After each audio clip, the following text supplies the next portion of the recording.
Advanced access is the latest thing that's been creeping into the games industry. An artificial disadvantage designed to milk you for even more money.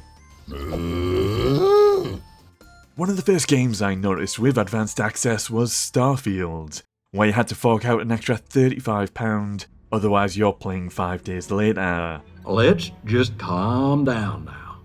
But the game is finished. Well, as finished as Starfield was at launch.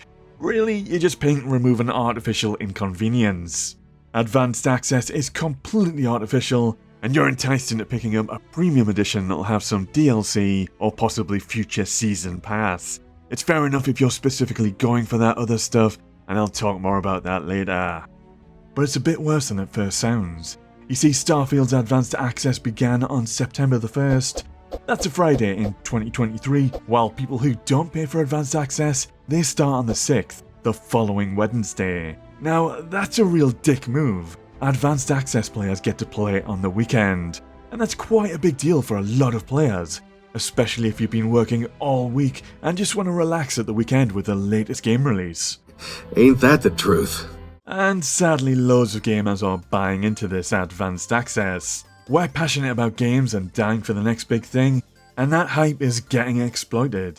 Sir, here is a check with my name on it. Write down any number on this piece of paper and I will pay it. Sadly, the concept of paying extra to not play a game late has become a bit of a trend, with more and more AAA game studios doubling down on advanced access. It's a lot more prevalent in AAA games. Oh, you do have a point. World of Warcraft's latest expansion, The War Within, is going to be without a war, as you're locked out of the expansion you've paid for 3 or 4 days unless you hand over an extra £35 for its epic edition. Yes. Can you imagine being on your World of Warcraft server, stuck in the main city doing nothing, while your friends are getting to play and get ahead in a completely new expansion without you? Well, I'll get to experience that on the 22nd of this month. That is a horrible feeling, and it entices you to actually pay extra to join them. If you play any MMO, a new expansion launch is always the most fun period of time, and all your friends usually return. Oh, and this is another advanced access that starts on a weekend, naturally. Defenders will say the billionaire companies need more money. You stop bullying the multi-billion-dollar company. I say they're getting enough money from me as it is. The base game, special editions, expansion packs, subscription fees, level boosts, the WoW token where you trade money for in-game gold, microtransactions, merchandise, and so on. So yeah, they milk their players enough, and I'm not a fan of paying for a game, and I'm not allowed to play that game at launch unless I pay even more. I feel like a dirty second-class player. I will give one shout out to Final Fantasy XIV that does offer advanced access to its expansions, but advanced access is just a pre-order bonus. You don't actually pay anything extra. But sadly, this may have helped normalise the concept of advanced access with other games, which have mutated this concept into paying for advanced access. The audacity! Now, one argument I see in favour of paid advanced access would be that it splits a game launch up and prevents too many players trying to log in at once, which may crash the servers at launch. Well, problem is, that argument holds no weight for single-player games, like Assassin's Creed Shadows that's offering advanced access for starters. And Final Fantasy XIV splits its expansion launches up with advanced access as a pre-order bonus that you don't pay anything extra for.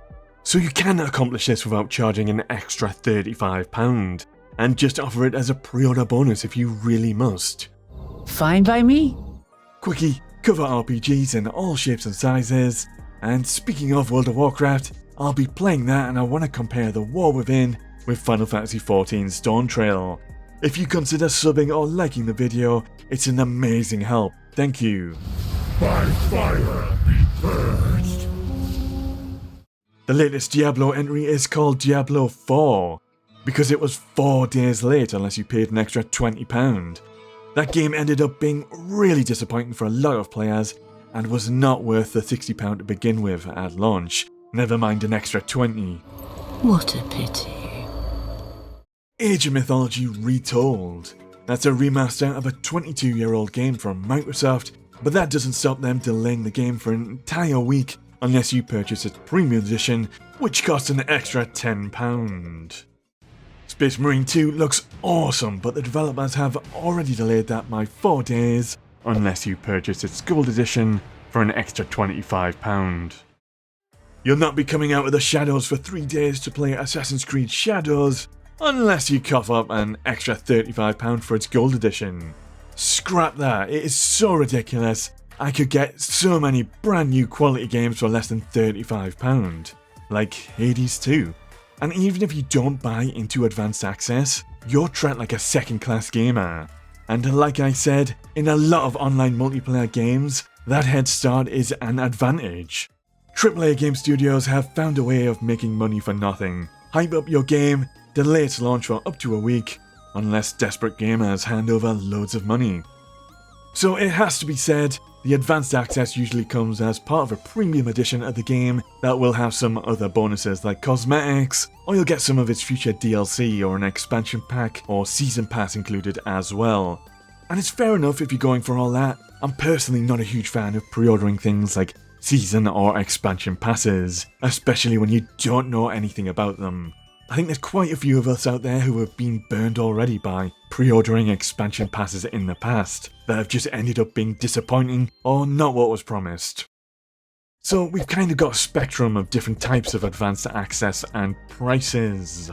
I think it's at its worst when these artificial delays involve buying Advanced Access in a multiplayer online game, which ultimately means you're paying for an advantage and getting ahead. Now I want to talk about 2 games, Final Fantasy XIV and World of Warcraft. These MMORPGs don't release their latest raids day 1 when an expansion launches, and they'll purposely release their raids a few weeks later so it gives everyone a chance to take their time and enjoy the expansion story and make sure they're ready to raid with their friends and guilds. So these companies already know that people really value their time when an expansion launches. They want to enjoy the story and prepare their characters for the latest raid, and people often book time off work just for an expansion launch. That's right.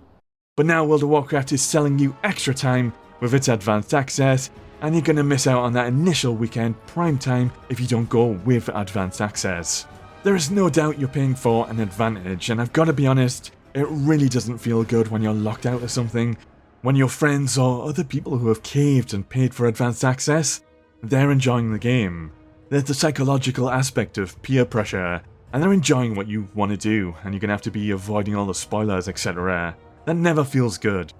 Ultimately, I'd rather buy and support a quality indie game or two than hand over up to £35 to play a AAA game up to a week early. Not to mention AAA games are a mixed bag these days. They're very hit or miss, or completely broken. Can you imagine paying extra for Advanced Access on top of the base £70 for something like Redfall, which was completely broken and utter trash at launch? Yeah, not a fan of Advanced Access. Peace for now.